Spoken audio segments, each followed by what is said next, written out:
आज मैं सबसे पहले तो सॉल्यूशन जो चैप्टर है उसमें कंसंट्रेशन जो टॉपिक है आपका, कंसंट्रेशन वाला टॉपिक, उसके न्यूमेरिकल सॉल्व करवाऊंगी। ठीक है। अब उसमें आपके कई चीज़ें हैं, जैसे मोलैलिटी है, दूसरा है मोलैलिटी है, मोल फ्रैक्शन है, मास परसेंटेज है क्या आपके, मास परसेंटेज है, वॉल्यूम परसेंटेज है, इनके बारे में सारा कुछ बताया है। तो आज का जो हमारा काम है वो टॉपिक को लेके है कि कंसंट्रेशन के जितने न्यूमेरिकल है वो सॉल्व करने की कोशिश करेंगे। पहला न्यूमेरिकल जो है, फर्स्ट क्वेश्चन, वो ये है कि मास ऑफ सॉल्वेंट दे रखा है। देखिए, मास ऑफ सॉल्यूशन दे रखा है, मास ऑफ सॉल्यूशन हमारे पास है 214.2 ग्राम। ठीक है। और उसमें ये कहा गया है कि मास ऑफ सॉल्यूट जो है, शुगर जो है, मास ऑफ सॉल्यूट की हम बात करें, सॉल्यूट वो है हमारे पास में 34.2 ग्राम। ठीक है। तो हम यहाँ देखते हैं कि मैंने यहाँ एक और बात बता दूँ, सॉल्वेंट को मैं 1 से इंडिकेट करती हूँ और सॉल्यूट को मैं हमेशा 2 से इंडिकेट करूँगी। ठीक है। तो हमने ये देखा कि सॉल्यूशन का मास है, सॉल्यूट का मास है। अब हमसे पहला क्वेश्चन पूछा है मोलल कंसंट्रेशन, मतलब मोलैलिटी। मोलैलिटी का फॉर्मूला होता है number of moles of solute upon mass of solvent in KG. ठीक है। तो 2 फॉर सॉल्यूट अभी मैंने बताया, 1 फॉर सॉल्वेंट। तो सॉल्यूट के मोल्स कैसे निकले, सबसे पहली बात तो हमारे सामने ये है। तो N2 कैसे निकलता है, देखिए, N2 equals to given mass upon molar mass. ठीक। तो गिवन मास है 34.2, क्वेश्चन में लिखा हुआ है। और सुक्रोज है, तो सुक्रोज का फॉर्मूला जो है आपके सामने C12H22O11। इसका जब मोलर मास आप निकालोगे तो ये आता है 342। तो हमारे सामने N2 की वैल्यू आ गई ये। ठीक है। इसको मैं सॉल्व करती हूँ तो आंसर आता है 0.1। तो गिवन मोल्स आ गए मेरे पास 0.1 मोल्स। अब मैं मोलैलिटी में वैल्यू पुट करती हूँ। मोलैलिटी इक्वल्स टू आपके हुआ number of moles of solute mass of solvent in KG. ठीक है। अब मोल्स मेरे पास आए 0.1। ठीक है। मास ऑफ सॉल्वेंट निकालना है तो मुझे सॉल्यूशन के मास में से सॉल्यूट के मास को माइनस करना पड़ेगा। तो मास ऑफ सॉल्वेंट अगर मैं देखूं तो सॉल्यूशन का मास है 214.2, उसमें से मुझे माइनस करना पड़ेगा 34 माइनस 2। ठीक है। तो जो आंसर निकल के आता है वो आता है मेरे पास में 180 ग्राम। ओके। तो यहाँ पे 180 ग्राम रखते हैं। मास ऑफ सॉल्वेंट आ गया हमारे पास में 180 ग्राम। अब आपको पता है केजी में रखना है, तो मुझे 180 ग्राम को 1000 से डिवाइड करना होगा, तो 1000 ऊपर आ जाएगा। ठीक है। तो इसका जो सॉल्यूशन निकल के आएगा मोलैलिटी का, जब मैं ये सॉल्व करूँगी आपके सामने, तो मोलैलिटी का जो आंसर आता है बेटा वो आता है मेरे पास में 0.556। तो इस तरह से पहला क्वेश्चन मेरा सॉल्व हो जाता है। अब नेक्स्ट क्वेश्चन पूछा है कि मोल फ्रैक्शन निकालो शुगर का। तो मोल फ्रैक्शन ऑफ शुगर निकालना है, तो number of moles of sugar ऊपर और number of moles of sugar plus number of moles of जो है सॉल्वेंट के, वो मोल्स जो है वो नीचे आएंगे। ठीक है। तो number of moles of solvent वो नीचे आएंगे। ठीक है। या मैं यूँ बोल दूँ, इसको ऐसे भी कर सकते हैं, शुगर के मोल्स निकालने, तो number of moles of sugar तो ऊपर और number of moles of solution ये नीचे कर दूँ। ठीक है। तो शुगर के मोल्स अभी अपन ने निकाला है, एंड शुगर है हमारे लिए, अभी हमने इस क्वेश्चन में किया है कितना, 0.1। शुगर है हमारा सॉल्यूट, तो मैंने सॉल्यूट के मोल अभी निकाले थे 0.1 मोल। अब बात है कि सॉल्वेंट के मोल्स कैसे निकलेंगे। ठीक है। तो आपको साफ कहा गया है कि ए शुगर सिरप ऑफ इतना जो है 214.2 ग्राम। तो हम क्या करते हैं कि इस तरह की जब प्रॉब्लम आती है तो यहाँ पे हमें कोई सॉल्वेंट नहीं दिया गया, तो हम सॉल्वेंट वाटर को मान के ही चलते हैं। ठीक है, तो हमारे लिए सॉल्वेंट वाटर है, तो मैं एन सॉल्यूट लूँ या एन शुगर लूँ, तो एन शुगर तो आया मेरे लिए 0.1, एन जो है वाटर लूँ तो मेरे लिए आएगा गिवन मास ऑफ वाटर, तो मेरे पास गिवन मास था 180 ग्राम वाटर का, और मोलर मास है आपको पता है वाटर का कितना होता है 18, तो ये आ जाता है मेरे पास में 10 आंसर। ठीक है, तो अब मैं फॉर्मूले में सॉल्व करती हूँ। X sugar equals to N sugar upon N sugar plus N water. ठीक है, तो यहाँ पे निकल के आया शुगर के मोल 1.1, यहाँ भी 1.1 और वाटर के मोल मेरे पास आए 10। जब मैं इसको सॉल्व करती हूँ तो x जो शुगर है मेरे पास में वो आता है बेटा 0.0099। ठीक है, तो मोल फ्रैक्शन हमारे पास में ये निकल के आएगा।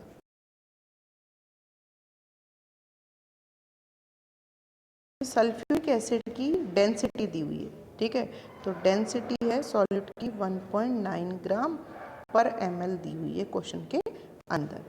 ठीक है, और हमें बोला है कि सल्फ्यूरिक एसिड 99% है, तो W2 है 99 ग्राम और W1 जो है वो 1 ग्राम है, मतलब सॉल्वेंट 1 ग्राम है।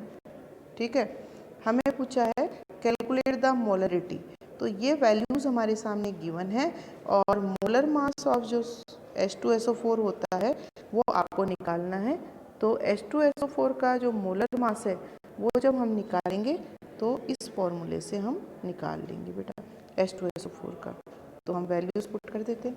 मोलर मास ऑफ H2SO4, तो देखो 1 multiply by 2 plus sulphur 1 multiply by 32 plus 4 multiply by 16, तो ये आता है हमारा 2 प्लस 32 प्लस 64, तो हम ऐड करेंगे तो 4 2 6 2 8 6 और 3 9 98 आता है। तो हम वैल्यूज पुट कर देते हैं। मोलरिटी का फॉर्मूला क्या होता है, number of moles of solute volume of solution in litre, लेकिन इस क्वेश्चन में वॉल्यूम ही नहीं दिया गया, तो हम क्या करें वॉल्यूम को करने के लिए वॉल्यूम इक्वल टू होता है, मैं वॉल्यूम निकाल रही हूँ, ध्यान रखना इसको कि मैं वॉल्यूम जो है वो सॉल्यूशन का निकाल रही हूँ, तो मैं यहाँ सारी बातें सॉल्यूशन की कर रही हूँ, सॉल्यूशन की, तो वॉल्यूम भी किसका आएगा सॉल्यूशन का, मुझे यहाँ पुट भी यही करना है। तो मास ऑफ सॉल्यूशन देखें तो 100 और डेंसिटी देखें वो है 1.9। अब आप कहोगे 100 कैसे, तो देखो 99% H2SO4 है और 1% वाटर है, तो टोटल मिला के 100 हो जाता है। तो इसका ये हुआ हमारा जो भी आंसर आ रहा है वो ml में आ रहा है।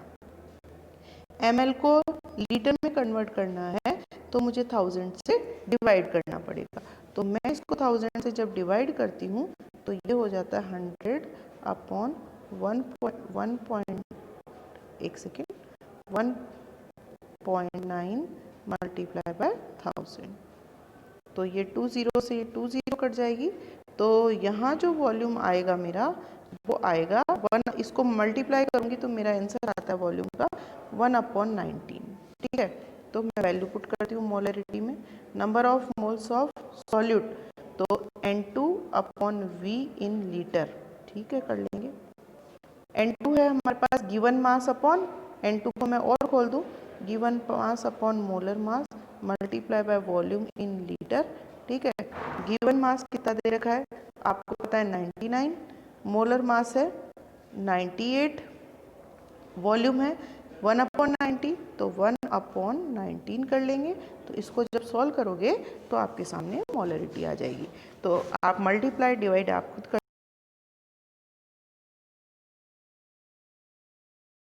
तो हमें मोल फ्रैक्शन निकालना है, तो मोल फ्रैक्शन इथेनॉल और वाटर का निकालना है। तो देखो x ethanol plus x water का जो सम होगा वो 1 होगा। अगर बाइनरी सॉल्यूशन है तो दोनों के मोल फ्रैक्शन का सम कितना होता है 1। अब हमें कहा है 95% इथेनॉल, तो 95 ग्राम तो हमारे पास है इथेनॉल, ठीक है, और 5 ग्राम जो है वो हमारे पास है वाटर। तो ये हुआ सॉल्यूट, ये 2 और ये हुआ हमारे लिए 1। अब मोल फ्रैक्शन निकालना है तो गिवन मास अपॉन मोलर मास से करेंगे। तो देखो सबसे पहले मैं इथेनॉल मोल फ्रैक्शन निकालना, मान लो इथेनॉल का, तो मेरे पास n ethanol upon n ethanol plus n water होना चाहिए, ठीक है।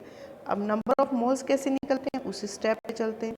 तो मुझे इथेनॉल के मोल निकालने हैं, तो given mass upon molar mass of ethanol.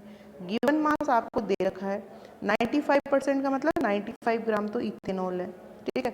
Molar mass हम निकाल लेते हैं इथेनॉल का, तो देखो इथेनॉल है C2H5OH, है ना। तो 12 टू जा अगर मैं इसको करूं तो 12 एटॉमिक मास कार्बन का होता है, तो 24 प्लस 5, फिर ऑक्सीजन का 16 और हाइड्रोजन का 1। तो मैं टोटल करती हूँ तो देखो आपके सामने 16, ये 6 हो जाएगा, 1 और 6 7, 7 और 5 12, 12 और 4 16, फिर 1 के लेंगे 2 और 1 और 3, 3 और 1 4, 46 आता है। तो ये तो हुआ नंबर ऑफ मोल्स हुए इथेनॉल के 95/46, ठीक है, याद रखना 95/46।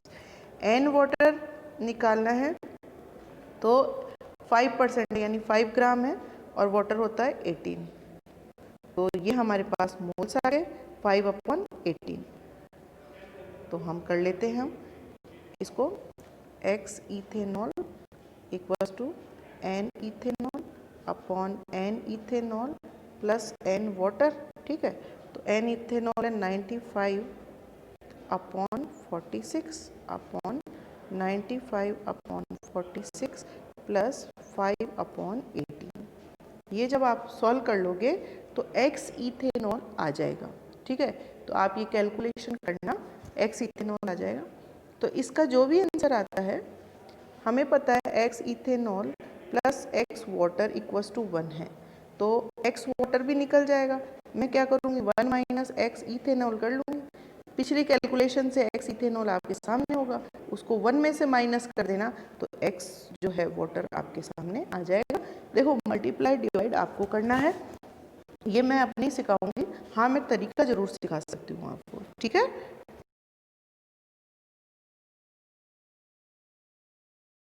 सॉल्वेंट कितना वो देख लेते हैं, ठीक है। तो देखो W2 सॉल्यूट है इथेनोइक एसिड और वो दे रखा है 2.5 ग्राम, और जो मोलर मास होता है इथेनोइक एसिड का वो होता है, आपको मैं बता दूं 60, फॉर्मूले से देख लेना। अच्छा W1 जो दे रखा है वो है 75 ग्राम और वो बेंजीन है, और उसका मोलर मास जो होगा वो आपके सामने मैं बता दूं 78 होगा मोलर मास। तो ये गिवन मास अपॉन मोलर मास सबके दे रखे हैं। तो हम सबसे पहले मोलैलिटी निकालें, तो मोलैलिटी का फॉर्मूला है number of moles of solute upon mass of solvent in KG. बिल्कुल मोल्स हमारे पास इथेनोइक एसिड के बिल्कुल है 2.5 given mass, molar mass 60, mass of solvent भी है 75 ग्राम। ग्राम को आप उसमें करोगे किलोग्राम में तो किससे डिवाइड करोगे, 1000 से करोगे। तो यहाँ पे जो आंसर आ रहा है मोलैलिटी का वो आ रहा है आपके सामने 0.556। ये आंसर आपका मोलैलिटी का निकल के आता है, जो आप कैलकुलेट करोगे तो आपका भी यही आएगा, ठीक है। अब आती है मोल फ्रैक्शन। मोल फ्रैक्शन हमें एक का पूछा है तो हम एक का भी निकाल सकते हैं, दोनों का पूछा है तो दोनों का भी निकाल सकते हैं।